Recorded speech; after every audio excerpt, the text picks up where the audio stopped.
Many thanks for making a day today with me on the marketplace. Welcome back. Now, indigenous oil firm Springfield has begun a series of activities that could lead to commercial oil production from next year. This was after the company initialed an agreement with drilling contractor Stena Unicorn to start drilling wells from next month.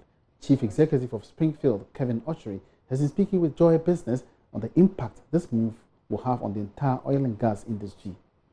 Springfield have signed an agreement with a drilling company called Stena for a rig called the Stena Fort to drill 2 wells and potentially additional wells later on in a water depth of 1,700 meters, 1,700 meters water depth for one of the fields, and another field which is 1,100 meters water depth. It definitely goes deeper. It goes about 3,000 meters deeper after that. So we've actually signed with a rig company as the first ever African company to own and operate in deep offshore and to sign a contract for a rig to drill in deep offshore. So we have to, after this drilling campaign, is when we will be able to tell you that from this asset, we're going to produce this number of barrels a day, and it's going to take us this amount of time to be in production. So we need this information. I don't know if you remember, but a few years ago, 2 years ago, we brought the biggest seismic vessel in the world called the Ramford Titan, which is owned by PGS, to shoot 3D broadband seismic. So what that did is it gave us, a clear picture of where we think the natural resources are, which is what has helped us to target where we are going to drill. So we need this drilling campaign to be able to be well informed of exactly our production profiles. So we hope that it's going to be we're going to get commercial quantities in the very next few months. We are basically, this phase I would say is one step away from being in production. So we are just one step away. We just drilled this. We will ascertain how things would, how the resource will come out. And first of all, we have to make sure that there's commercial quantities and how it will come out, how it will flow to the sea level, and to be processed and beyond. So yeah, we're just one step away from commercial production. For Springfield and for you, Mr. Kevin Ochery, what does this development? How do you take this development? Well, I must honestly say that I feel like we are blessed to be in this opportunity. You need to think about it. On the entire African continent, there are some amazing companies, African companies doing very, very well, but they are all either onshore or shallow water. The deep water area had been primarily left for Western and other international non-African companies. So to think of it as Springfield is the first African company, this is our first asset. This is our first oil block that we are working on, and for us to think that we are the first company in the whole world, just an African company, to actually own and operate and to drill in deep water, I think it's something that has to be celebrated by all Ghanaians. All right, so that was the CEO of Springfield Oil Exploration and Production Company in Ghana, Kevin Ochery. Let's still stay within the energy sector, because there's a latest release from the Finance Ministry that I have for you here, and it reads: the government of Ghana hosted independent power producers and gas producers at a meeting with the Ministry of Finance and the Ministry of Energy. The meeting addressed the government's approach to reforming the current take or pay structure and excess supply that undermine the energy sector and pose serious financial risks to the economy. Ghana is leading the way in energy supply and electricity coverage in Africa. Government recognizes that it is in the interest of its citizens, businesses, and investors for the economy to continue to flourish. Now, the statement therefore says government intends to deliver a sustainable, fair, and balanced energy sector for all stakeholders, domestic and international. Now, today, government has announced that it will kickstart an initial 3-month consultation process, which will include each of the IPPs and gas producers, among others. Now, it also says the consultation will provide a forum for stakeholders to contribute to government's energy strategy. Moving Ghana beyond aid means Ghana is committed to achieving security of electricity supply and sustainable generating capacity that offers reliable and affordable power for the Ghanaian people and businesses, whilst providing investors with attractive opportunities. All right, so this is a part of the statement that has come, or that has been released from the Ministry of Finance. We'll be telling you more updates on this particular development in our subsequent bulletins. But moving on now to the financial sector. Today, total industry loans that banks fear could go bad recorded some significant reduction for the first half of this year. Now, the latest Bank of Ghana report shows that it went down by 20% to 6.9 billion cedis ending June this year. What were the drivers of this decline, and what extent is it impacting banks' financial position? George Rafi has more. The report attributes the reduction to recent regulatory directive for commercial banks that were struggling to recover some of these loans to write them off their books. This actually helped reduce the total stock, debts that they fear could go bad, or loans that they cannot recover, to reduce from 8.74 billion Ghana cedis to almost 7 billion Ghana cedis at the end of June this year. According to the Bank of Ghana, private sector accounted for about 97% of these loans, while the public sector took up the rest. Even though one might be excited about this decline, it wasn't as a result of businesses and individuals paying back these loans, but rather a decision to write them off. Now, if some of these banks are strong, this would not be a big deal. However, the concern here is that banks that are not doing well could still find a way to factor it into fresh loans going forward, a development that could increase the cost of credit in the country. Total loans and advances went down by 8.4% in what the Bank of Ghana attributes to development in the banking sector as a result of the recent cleanup. Deposits, on the other hand, increased by 22.3% to 75.5 billion Ghana cedis at the end of June this year, outperforming the previous period, that is June 2018. Now, this could impact positively on credit extension going forward, looking at the fact that deposits are picking up and these banks might again on-lend to private businesses in the country. Well, so my colleague Philip Namfuri, research analyst, has joined me right here to take a look at this particular report by the Bank of Ghana to actually dissect some of the issues here with regards to the non-performing loans. And Philip, you're welcome. Now, do you believe that this is a result of the reforms that have gone on in the past recently? Okay, Emmanuel, thank you very much. This recent reduction in non-performing loans is largely due to loan write-off. And by loan write-off, what happens is that the banks more or less cancel it from their books or push it aside. So it no longer forms part of their financial position. So if you go through their statements, if you go through their books, you see that there's this amount of bad loans or non-performing loans that were supposed to come back to them that didn't. So they just write it off, and it's essentially money lost by the banks, because you've given out these monies as loans. People are supposed to pay them back. They didn't pay them back. And now you've lost deposits because you've used deposits to create these loans. The money doesn't flow back into your coffers, and you have to write it off because people have taken this money and then they're not paying back. Well, to me, that still indicates that their loans gone bad, because if it's indeed been set aside, it's still a liability. Yeah, so, okay, so when the loan goes bad, it still sits on the books of banks.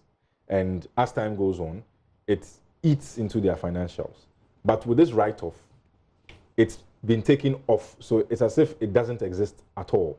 So what you lost out, if maybe a bank was supposed to get back 2 billion Ghana cedis in bad loans, that 2 billion Ghana cedis has been wiped off their books completely. It doesn't exist anymore. That's when the loan write-off comes inside. But if there's no write-off, it still sits in your books, and through recoveries and other things, you are supposed to rake in what you have lost as an institution. So that's essentially. So will this current development necessarily mean that banks will now enhance, or it will enhance banks' ability to give out excess credits? The higher non-performing loans, all things being equally, correspond with lower credit advances.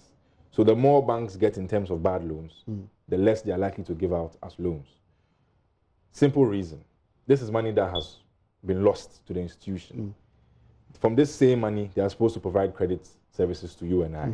If they don't take back or get back this money into their coffers, how do we then expect them to get money again to give us?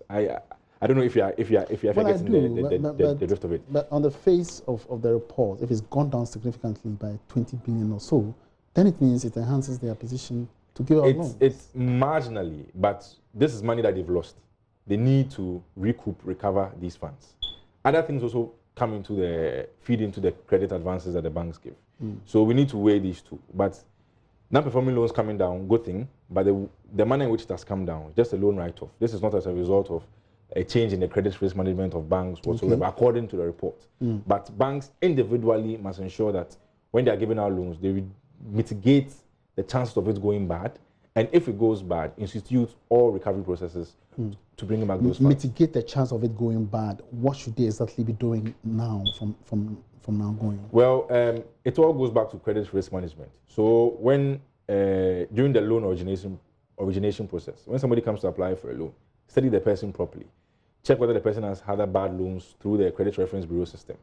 The KYC, know your customer, due diligence, all these things come into play. Study the person's business. Make sure that there are no factors hitting it from anywhere that can affect the repayment. And if they do this diligently and consistently, I think non-performing loans will come down in the not so far future. Now, moving forward, finally, before you go, do you necessarily think that the banking sector reform would further have an impact on non-performing loans? Yes, it will if it's followed to the letter. Because if you have new regulations, new rules in place, and some of these things were already in existence, but the implementation of it, Emmanuel, we struggle with implementation in this country. Okay. Just let us follow it through to the letter. Now the banks have come down to 23. There should be some competition amongst them, but not competition in terms of quickly doling out loans to wrong people. Study the people properly. Make sure that this is what it's because for the past few months now, banks have been selling their funds to securities, government securities, because the risk of lending, safer haven. So we need to check these properly, and the banks themselves are in business to maximize shareholder value. It's not about you or I. It's the shareholder who puts in the business. Yes, they're supposed to help us development, etc. But the overarching goal is shareholder maximization. So they need to look at these things and see how best they can make money, at the same time reduce losses on making money. All right. Now, don't go yet, because there's another interesting development which I would like you to have your thoughts on. Government has failed to secure the entire amount targeted in this historic 20-year bond seal, which was to secure about 450 million Ghana cedis, $450 million, I beg your pardon, based on the issuance calendar from June to August. Sources, however, indicates that government got 162 million cedis from investors. Let's hear from investment analyst Mike Kobler, who has been explaining government's inability to secure the targeted amount. He spoke with Philip now for you. The first thing I'll talk about is timing. Timing of the bond. It depends on what other competing bonds are available at the time the government did a placement. Investors have choices. So investors will typically look at a country as a portfolio and decide that they would tilt towards this country or that country. Now, if you place a bond and at the same time the other competing bonds in the markets, investors make a choice as to where they want to put their money. The second point is that investors like security, and they don't, investors, we always say that money is fungible, and money does not like noise. You'd agree with me that in recent times, there has been too much turbulence in our marketplace, the cleanup of the banking sector, issues about corruption, issues about perceived corruption, issues about all kinds of deals that have been, people that are not happy about. And this sends very wrong signals to the market. So if you place a 20-year debt, what you are basically telling investors is that they should take a 20-year horizon on the country. They must take a risk on the country for 20 years. They have to assess it and make sure that, are they comfortable? Based on all the happenings in the country, is it safe to put their money here for 20 years? And that is why sometimes when we are making utterances in the country as politicians, we have to be very guarded with what we say, because the world has become so small. It's a small global village, such that if you continue putting negative feedback about your country, it affects the outturn of such placements. We also have to admit that we have in recent times we have raised a couple of bonds, and there has also been reports from the IMF and other agencies about our borrowing rate and all that. All those things send some signals to investors about our debt sustainability. It raises concerns for investors, and it will be the reason why people will not necessarily patronize the bond, as it were. And that was investment analyst Michael Kobler. Now, Philip, what's your comments on this? Okay, so in some government targets an amount every time through their issuance calendar. They tell us how much they want to borrow at every specific time. At each time we want to go and borrow, certain developments happen within the financial market. And that's what Mike is telling us, that the first thing is timing. Looking at the things that are going on within. There was a story by Bloomberg which compared Ghana's issuance to Rwanda's. Okay. And you saw that Rwanda got their bond at a lower rate because, one, their macro fundamentals are in much better shape than ours. Not to suggest that ours is in bad shape. Okay. Relatively. And what's happening on the ground in terms of political upheavals, in inverted commas, is reduced. So he's saying that we need to be cognizant of all these factors. Your macro fundamentals, what's happening within the political atmosphere. That's why there's always talk of political economy. Because the economy doesn't sit on its own. Political actors also influence. So all these things need to go hand in hand for us to make sure that when we are issuing, the right appetite is there for the investors. Because the investors are mainly private sector people who are borrowing. And they look at all these things. It's in no way to state that the investors are getting fatigued, so to speak. No, it's just at the time that this was done, they looked at other trends. And like you said, it's a 20-year bond. Okay. It means that you're going to commit yourself for the next 20 years. You need to be cognizant of a lot of factors. So that's essentially what it is. All right, thank you very much. Philip Namfuri is an in-house analyst. He's been sharing his thoughts on some financial developments that have come up over the past few days. Now, let's move on to other stories. The Ghana Exim Bank has approved 1.7 billion cedis as credit facility for some struggling companies and investors undertaking the One District, One Factory project. Managing Director of the bank, Lawrence Agensim, says part of the amount has already been disbursed after it went through the necessary processes. He indicated in an interview with Joy Business that most of the funds are going into the pharmaceutical sector and the One District, One Factory initiative. Here's a report. The Ghana Exim Bank has been established to provide financial support to export-led companies in order to grow the country's industrialization agenda. Speaking exclusively to Joy Business, Chief Executive of the bank, Lawrence Agensim, said the bank has so far supported many struggling companies to revive their operations with the approval of more than 1 billion cedis. Have approved 1.7 billion, but we have disbursed because approvals is different from disbursement because some of the projects are ongoing and are in different phases. So you disburse by tranches or by them meeting certain critical factors that are in the condition precedent for them to draw down or conditions, post conditions after disbursement. So that is what is happening. In that space, we disbursed almost 600 to 800 million. He expressed confidence that one of the industries the bank supported in the central region will be commissioning soon. We have almost about 81 companies, and some of them are stimulus, existing ones, and some are greenfield companies that we've done, like the Casa de Ropers of this world, the Ekunfi of this world, which is almost about 100% complete. But Ekunfi should be commissioned just about next month. You're sure of that? I'm very sure of that. Because the machine has been installed, the trial test has been done, and inshallah, we will demonstrate to Ghanaians it shouldn't go beyond October. He believes the support will go a long way to help Ghana's industries to take advantage of the Continental Free Trade Agreement. Ibn Sabote's report for Joy Business. Meanwhile, the Ghana Tourism Authority is collaborating with Exim Bank and the Ghana Investment Promotion Center, GIPC,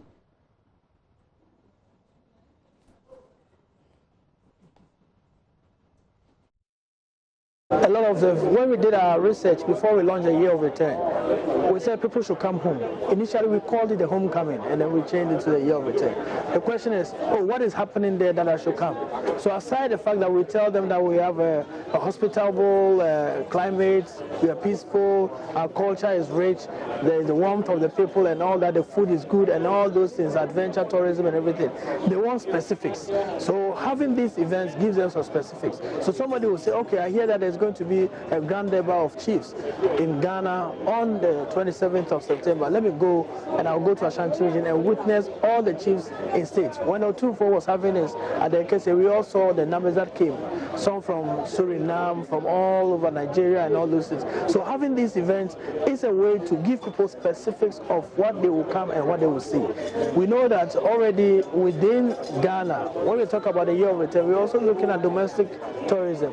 When we have a 250 person delegation from NAACP, which is the largest and the oldest civil rights, black civil rights organization. They are coming, and one of the things they've said to us is that we want business engagement. So together with Exim Bank, we are hosting the Diaspora Investment and Business Summit. That is a way that we can bring in other groups like the AGI, the Chamber of Commerce, and other various stakeholders to start that engagement. Like I've indicated, we want the year of return to be just the seed that we are sowing. 2020, 2021, 22 going, people need to come in with investment, and that is really the launch part for us. So we are looking at working with GIPC on diaspora investment promotion activities and initiatives that can get our people to. Now, Chief Executive of Ghana Cocoa Board, Joseph Boahen Edu, has revealed prices of cocoa will be increased significantly by the 2020-2021 crop season. Though the Producer Price Review Committee has the mandate to fix farm gate prices, he is optimistic it will settle on a very good price to make farmers happy. Mr. Edu says the anticipated increase will place a premium on farmer income and welfare. JoyNews' Mahmoud Mohamed Nuruddin reports. Cocoa pricing has over the years become topical in Ghana, Ivory Coast and the rest of the world. The two West African nations have had to suspend sale of cocoa beans to force the international market to respond to their demands. Mr. Edu reveals that after all discussion, farmers should expect favourable price announcements on October 1, 2019, before a further increase for the 2020-2021 buying year. 1st October, October, you would hear good news.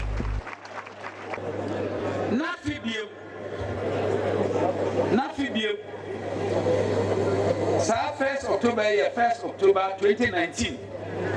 Nemo 1st October 2020. Next year, on the 1st of October, that is 2020, you would hear unprecedented news about cocoa prices.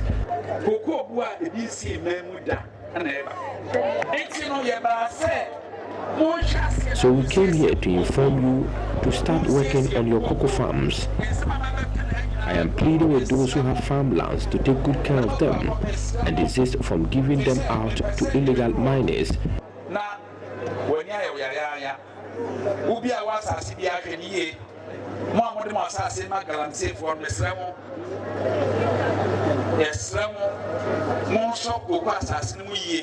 Mr. Edu addressed separate rallies of cocoa farmers and chiefs at Ninehiniman Kraso and Tepa on a 3-day tour of Ashanti region. It was to assess the level of farmer participation in various cocoa productivity enhancement programs (PEPs) being implemented by Cocoa Board. It also afforded the CEO the opportunity to gather first-hand information on farmer challenges in various producing areas. Mr. Edu encouraged cocoa farmers to pay extra attention to cultural practices to be able to produce more beans in order to benefit from any price adjustment. The chief executive reveals government will soon distribute 100,000 motorized slashes to farmers. October ending. We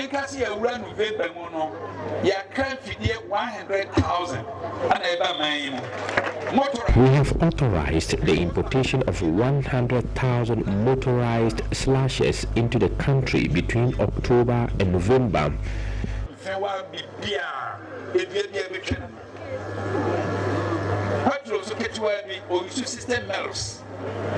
There's a bear America to drop means a baby.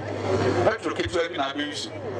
Now, if you call now, so no, Nensano, I can say, the slashes have detachable handles and can be changed.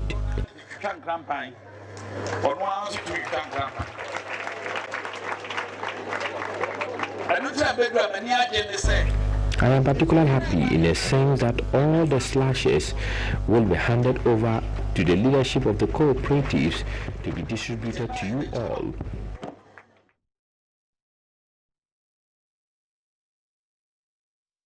And on that note, we wrap up this afternoon's edition of the Marketplace. It's great having you on this Monday edition. My name is Emmanuel Abuaji. We actually have a good night.